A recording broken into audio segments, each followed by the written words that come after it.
everyone, this is Kelly from The Truth in Story, and today we're going to be looking at the beautiful Incidental Tarot that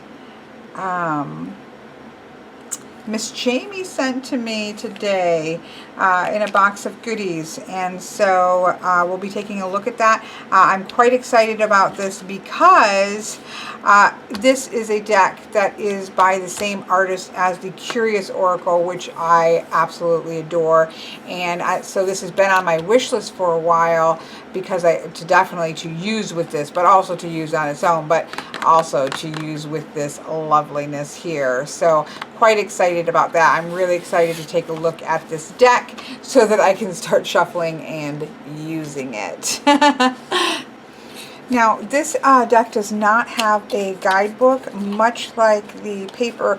The Curious Oracle was the same way in that it has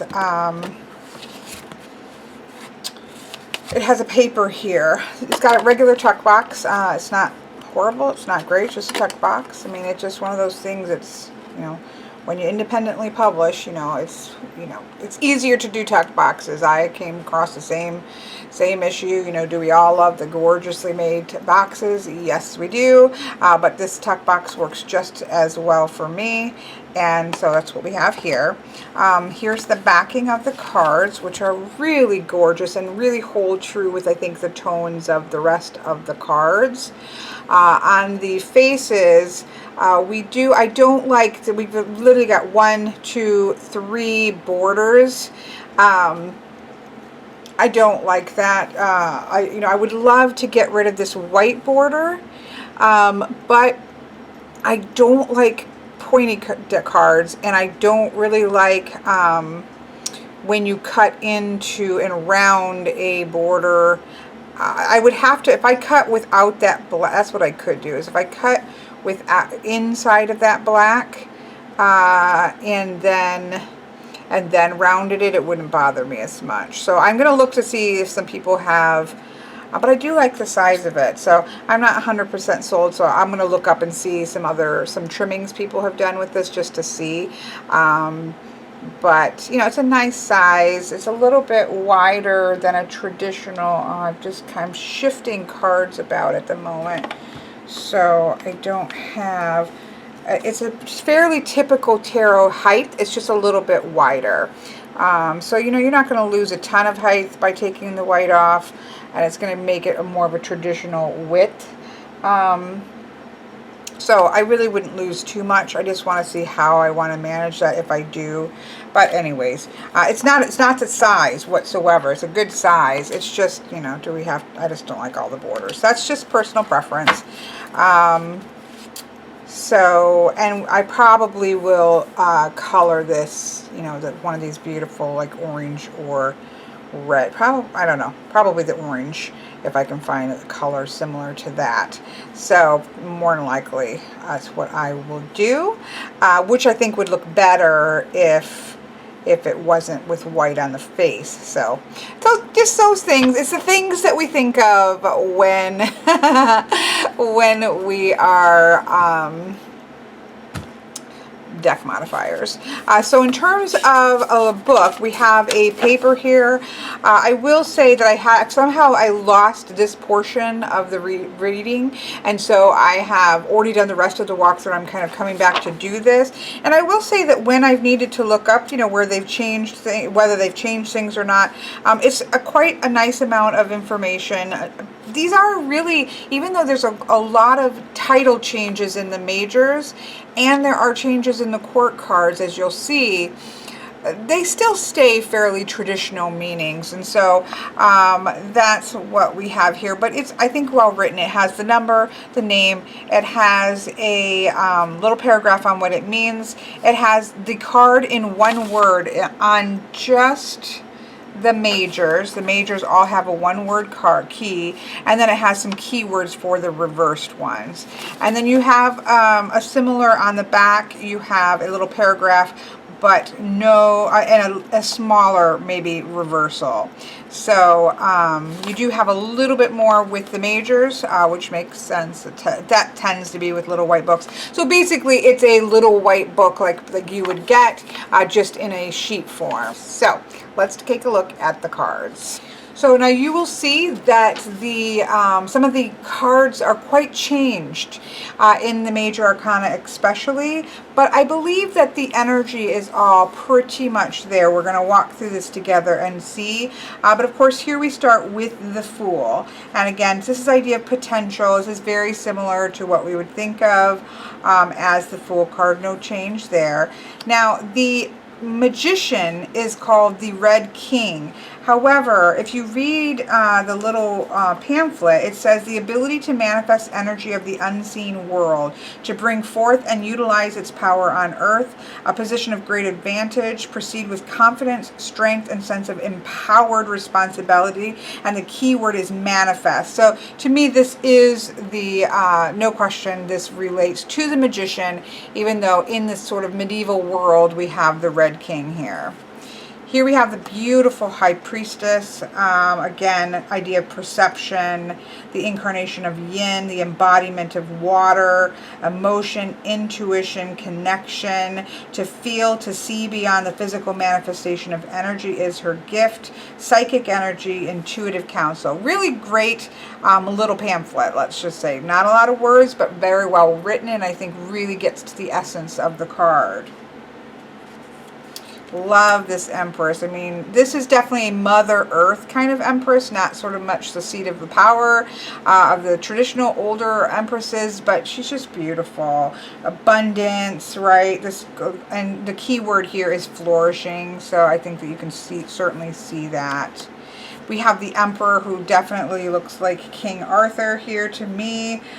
He is the earthly power and authority, as we would come to see with the Emperor.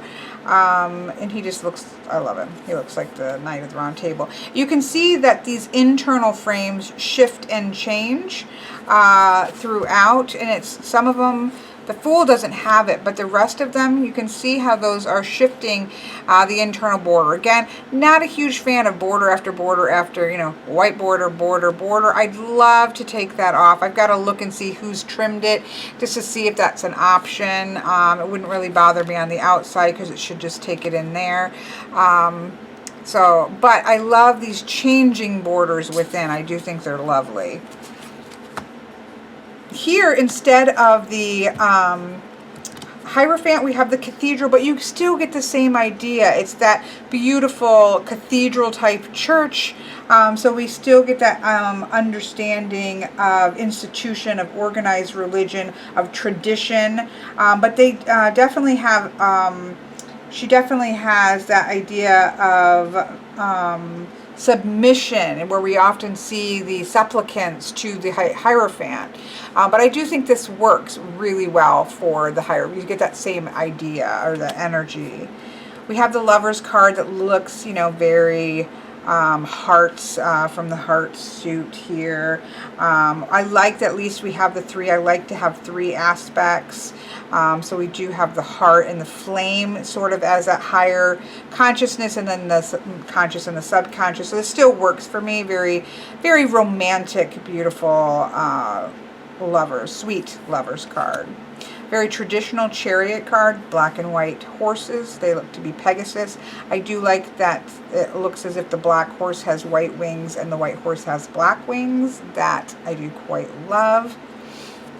We have a Griffin here for number 8. So this is that idea of steadfastness. So this would be for strength. And the key word is steadfastness. We do have that combination where we normally see the civil and wild self in the woman and the lion. We see that mixture of eagle and lion here. So we still see that blend. And that idea of strength, a transcendent spiritual resolve combined with earthly action. So again, combining, and in this beautiful medievally mythic world, I think that the Griffin stands really well for this, for strength. Love the blue Buddha for the Hermit.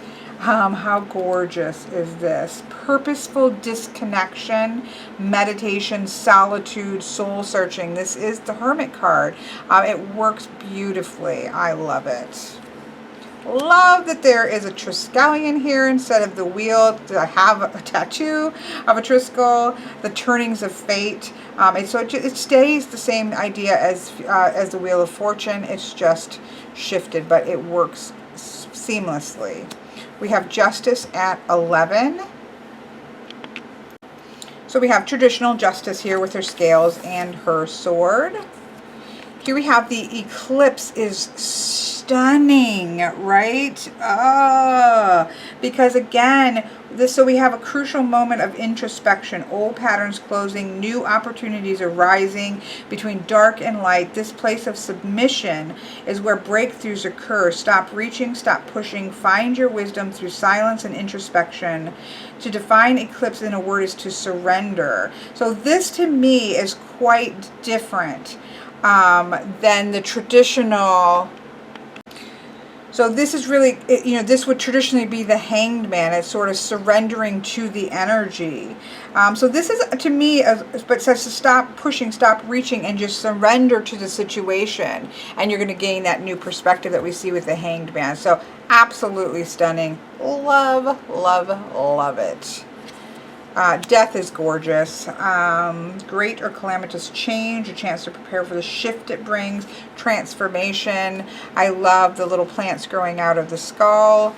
I don't know what de terra procedent reventur means, but I'm going to find out.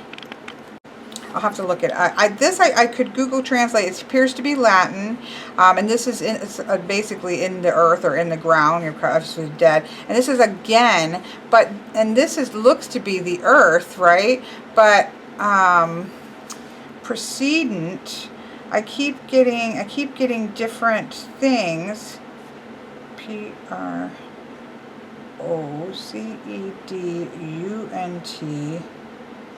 Precedent, which means Latin meeting, which I know this is Latin. Third person proactive, precedent. See, they don't really give you the meaning. It just says it's like conjunction of, to advance. So it seems to be the earth advances again. So through, you put it into the ground and things come up again, as what I'm taking it as, which makes sense with the death card. I do like, if you're going to have text, other language text, it would be nice to have that here. But, it doesn't hurt to work a little bit, as Michael, if you're watching, Michael reminds us to work a little bit for your tool is not a bad thing. So we next have polarity for 14, which certainly I think makes good sense with the temperance card. And so if you look at the harmony and flow of opposites, which we see there, or which we think of with temperance. So for me, that's, just another term for what you could go, how you work with the temperance card. For 15, you have Shimra, which I quite like, because this is about self-deception, addiction. Again, it really goes with the devil, but, we have these are pieces and parts of our own self, which I really like, because we do take, instead of taking the negative or the darker aspects of ourself and placing it onto a construct like a demon or a devil or a monster, like you see in monster stories, we're having to see the monster as part of ourselves so that we can deal with it correctly. So I quite like that. We then have the Phoenix here for 16, which would be the Tower.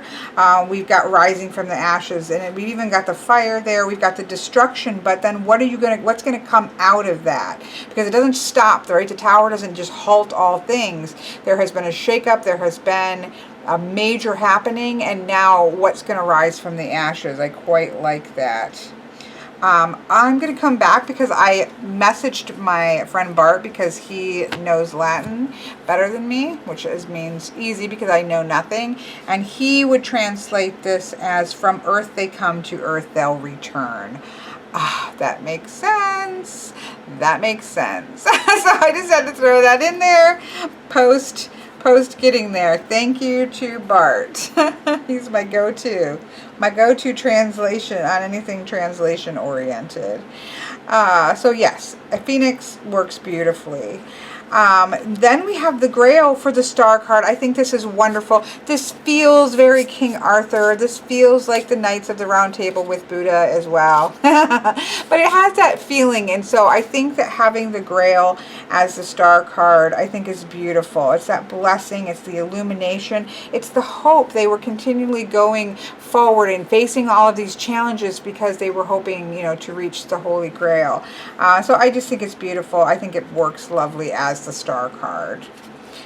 Beautiful moon card. The keyword for this is dream, psychic connections, subconscious expressions, the feminine receptive energy. It's just beautiful. It's how I read the moon. And then the sun, again, not a fan. There's no face, thankfully. Not a fan of faces and suns, but this one I can live with. It's quite lovely. It looks good. Then we have the Awakening, which of course is the generally the Judgment card, which I quite like. This is close to the end of a cycle. It's a time to forgive both yourself and other people. It's that agree to let go and dissolve your threads of grudges. It's sort of a resolution. You've kind of got to go through all that work of stopping and thinking over things. How did you get here? What impact have other people had? Kind of putting all that to rest so that you can come to that final stage of completion that you have with the world. Which we have, looking at fairly traditional world card with the laurel leaf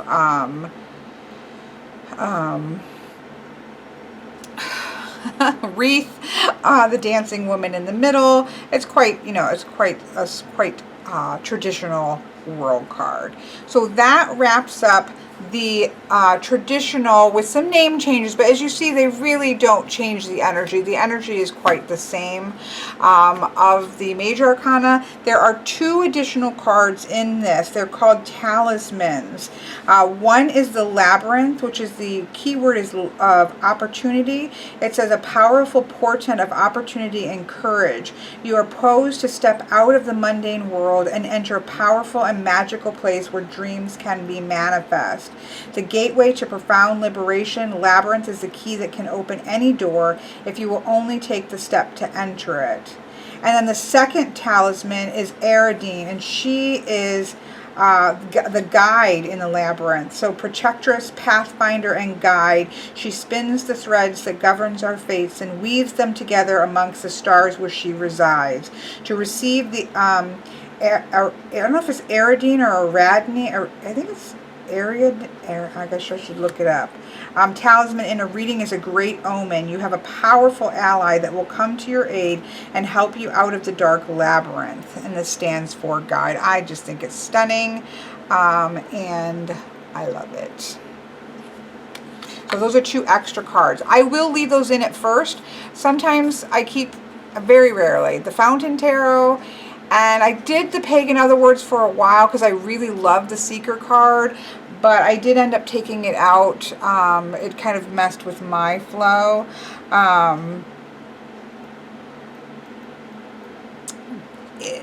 It just depends, but I've always left the fountain in. I love when it turns up. So it just depends. I will leave it in at first and then see, and if not, then I'll pull them out. So that brings us to the minors. Now in this deck, arrows are for wands, or not really wands. She relates it to the elements. So arrows are to fire, roses are to water, quills are to air, and oak is to earth. So she looks at the aces, or the keys, which she calls them here. Instead of keys, instead of aces, they're the keys. It's the raw potential of that element. So this is the raw potential of fire. So I do like that, the key to the suit. I think that really works well. So we'll go ahead and start here with the wand. So we have, and this will go quickly because these are pip, which you know for me is just like, yes, thank you, right? So this is the key of arrows. We have the 2 of arrows, the 3 of arrows in the bow, the 4. You can see the celebratory, so you can see the energy of the of the traditional meaning within it. So I think that there's hints there.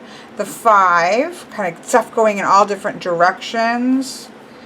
The 6, see again that sort of you know, we're throwing a party for this person as they're walking by, is wearing the laurel crown, a sense of victory. Beautiful 7, upward growth. The 8, downward movement. Usually you see it across, but the 9, got that, you know, normally you have in the 9 of wands that bandage over the forehead. It's kind of wrapped there. The beautiful 10 is a door. I love the 10 of wands as a door because it's a completion, and then you're kind of opening the door into the next stage. Now, for the courts, they have different names for all of them. So for the arrows here, we have the messenger, which is a male or female, personable and engaging, good communicator, trustworthy. So we have this young energy here, and it can be male and female. For the what would be the night energy, we have the archer, which is a male or female warrior soul. So we have that active energy of the arrows. We have the arrow queen, which is gorgeous. And we have the arrow king here, all redheads. I'm not sure if the hair thing, I think this follows through with the suits, but they are all beautiful redheads for the suit of fire. Definitely all very white personages. This feels like King Arthur's Britain, in which there were lots of white Welsh people.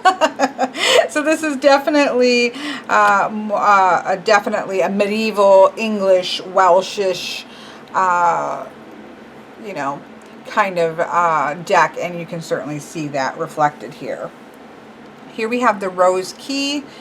Keep the keys aside. So the roses have to do with water. So here we have the 2 of roses, which we do actually have a cup.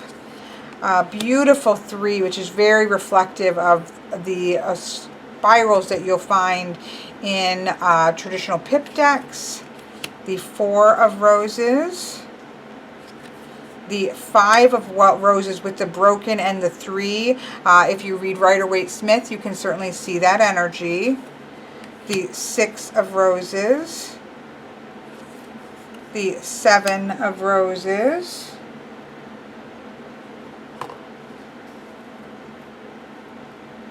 Just seeing what she's segregating and analyzing desires to progress on the path, emotional detachment, and meditation. We have the 8 of roses, again looks quite traditional and beautiful. The 9 of roses, and so it looks like all the 10s are doors. I do really like that. Really like that. Let me just make sure. I'm assuming that's what it's going to be, but I'm going to pull that out of the other one. I quite love the 10s being the doors with the things, and then the aces are the keys. Oh, I like that a lot. Like that a lot. So for the suit of roses, we have the muse, a young or male or female, romantic and idealistic. So we have a feminine messenger, even though it says it can reflect either energy, but just in terms of the image. We have a male bard here, male and female, artistic and poetic temperament, creative and romantic. Here we have the rose queen, and we have the rose king. So with the suit of roses, she's a little bit strawberry blonde, but we have more of kind of all blonde hair going on here. Rose queen. Oops, I've got these on. Oh, and the Rose King being right there. So at least for the what would be page and knight, we definitely have a male and female energy there, which is something I actually quite like. Then we come to the quills, which I love. The suit of swords or the suit of arrows. or I'm sorry, the suit of swords or the suit of air is my favorite suit, and to have it be a quill is to me perfection. It's the suit of the mind, it's the intellect, and that to me, you know, nails it in terms of representing the suit of swords. So here we have the quill key, the 2 of quills, the 3 of quills. We do can see the heart with the, so you can, again, it does, if you're used to Rider-Waite-Smith, you can certainly see it there. If you're not, if you prefer reading pip decks, somewhat like me, it definitely leaves it open to how you might read it. The 4 of quills, see the 3 and then the 1 laying down. The 5, we can see disruption of the number 5. Beautiful number 6, air and water here. The 7 of quills, what's going on underneath the surface? Love it. The 8 of swords, we do have that kind of hemming in feeling. The 9, which I quite love, but a lot of energy shooting around here.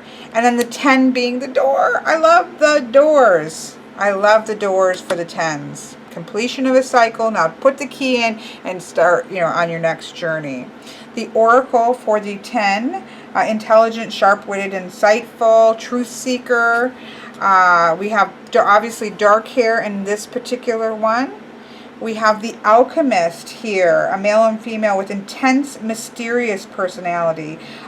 Clever, methodical, logical, persuasive. Love it. We have the quill queen and the quill king. So you can see they are all, I don't use hair color, like there are traditional associations. I don't know if these are the traditional associations. I'll have to look that up. But there we can see dark hair here. We have the oracle, the alchemist, the queens, and the kings. And that brings us to the beautiful earth suit, which is the oaks. So we have the oak key. We have the 2 of oaks, which is really reminiscent of a 2 in a pip deck. 3, look at the growth here. 4, stability, gorgeous. 5, it's that broken. The 5 disrupts things. The 6, look at the 6 of balance here and harmony. The 7 of oaks here. We've got 7 of coins, growth, right, waiting for things to grow. The 8 of oaks, this is really beautiful with the 2, 4. It's that 4 plus 4 energy. Most pip-like, I think that the oaks are the most pip-likes, which I quite like, for me personally, obviously. Here we have the 9, which would be the 9 of coins, and then the 10 being the door and the gateway within to the next cycle. And then in this we have a steward, which makes sense with the earthy nature. We have the builder for what would be the night active energy.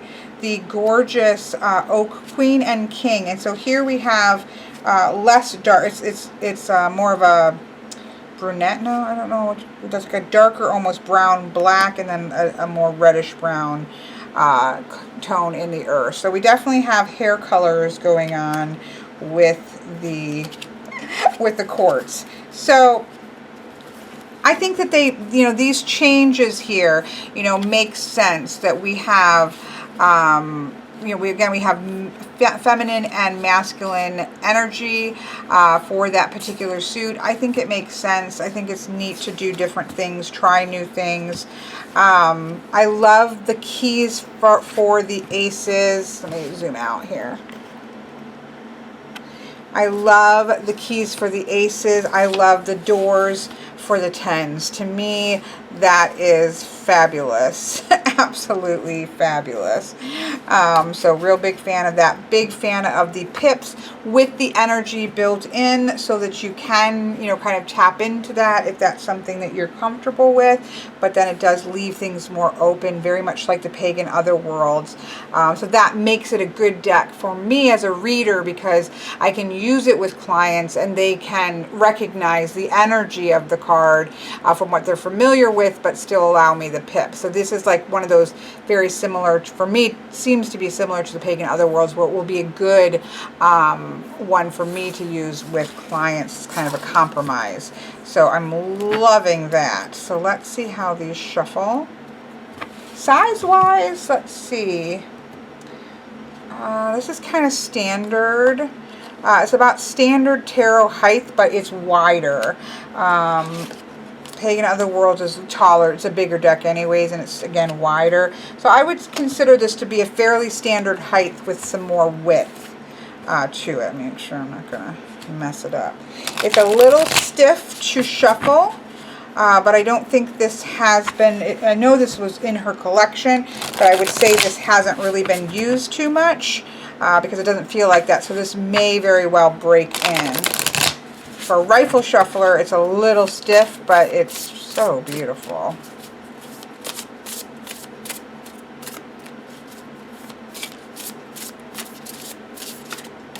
But I did want to just show you real quick how, or I want to see for myself, really. Because I do use this for a 9 card here.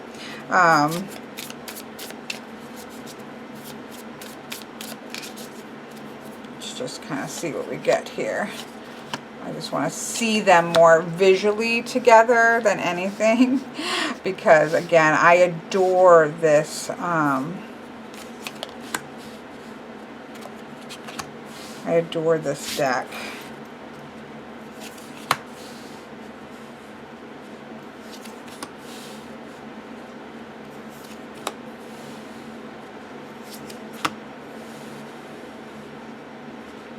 So there we would have that as a 9 card. Move this out of the way. And I know that's crooked. And then, of course, I'm really not doing these in the order because I would do them in the order of the elements, but look at that. And then I would probably find some gorgeous oracle to put on either side, but this by itself would also be a really beautiful, visually beautiful reading. And I'm sorry, you know, I know, like, what does it matter if it does not? Like, I don't want anybody to think they have to have matching decks, because they don't. But as a collector and as someone who just enjoys the visual aspect of decks, you know, decks are very much visual experiences. And so as a collector and someone who loves that visual experience, it's just fun, additional pleasure to find decks that literally just, you know, feel like they're meant to go together. So that's always a treat.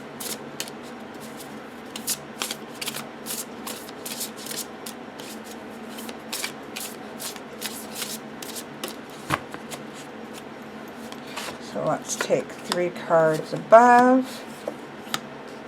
Got some king energy. I need to give these a couple real good shuffles. And we'll take 3 cards for below energy from the bottom of the deck. As above, so below. So here we have the 3 of Roses. We have emotional growth, right? That would be similar to the 3 of Cups, and we can see that idea of also coming together, growth, pulling together. We've got this wrapping around here, coming together with other people, but that coming together is what's causing growth. We have the Arrow King, or the King of Wands, and the King of Roses. So we again have that combination of fire and passion with the emotions, right? With our sense of feelings and those things. So we definitely get a lot of yummy things going around. But then we've got the 7, we've got that pushing up, or pushing up of the 7 of Arrows. So traditionally the 7 of Wands is that sort of, we do see a little bit of a dark clouds here, but for me, I read the 7s as new growth. We have the foundations of the 4 allowing the push through of the new growth. So the stability there, allowing new growth. So I see the 7 as new growth in passions and creativity, and how we express our creativity, and that understanding that when one door closes, right, the 10 of Roses, the 6 of Roses, then we start to see fresh again. So if a door closes creatively and a door closes and emotionally and in our terms of our connections with other people, never you fear, right? Because something new, this new, being able to see the world fresh again, because the Six of Roses or the Six of Cups is that idea of seeing the world through the eyes of a child. So we really have that new growth that comes with an understanding that when one door closes, another door opens, right? But this is also the 10, that sense of completion, right? We've got that strong sense of completion in the realm of happily ever after, things all working out. But now it's time to start fresh again and see the world fresh. So I love the doors here. It's really beautiful. This is definitely a deck that I see myself using and being a beautiful, again, compromise to the whole scenic versus pip decks when you are a professional reader. So I do think it's quite beautiful.